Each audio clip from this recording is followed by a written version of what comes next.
బంగ్లాదేశ్ నుంచి వచ్చి only settle అయిన వాళ్ళు. ఆవిడ ఒక ఒక్క నియోజకవర్గం నియోజకవర్గం. మొన్న గెలిచిందట. అందులో 8,000 మంది, ఈవిడ గెలిచింది 8,000 ఓట్ల తేడాతో. మమతా బెనర్జీ గెలిచింది 8,000 ఓట్ల తేడాతో.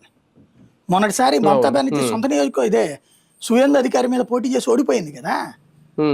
ఓడిపోయిన తర్వాత మళ్ళీ తన నియోజకవర్గాన్ని వదిలేసి సింగల్ గానే పోటీ చేసి ఓడిపోయింది.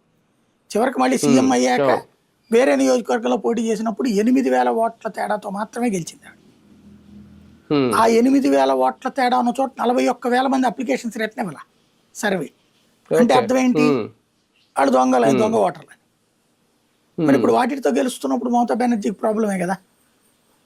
అందుకోసం ఆలస్యం చేస్తుంది ఆవిడ. కేంద్రం కూడా క్లియర్ సంకేతం ఇచ్చేస్తుందా సార్? ఇక ఏ రాష్ట్రంలో అయినా ఈ సర్ర అయితే కంటిన్యూ ఇది అవుతుంది? కేంద్రానికి ఏం సంబంధం లేదు, ఎన్నికల సంఘం క్లియర్ అది. అది ఇంకా మార్చేది అయిపోతుంది. అంటే ఒక రకంగా అంతే. దీన్ని ఓట్ చోర్ అనుకున్నా ఏమనుకున్నా వెనక్కి అయితే అంతే. ఆగదు. Right right.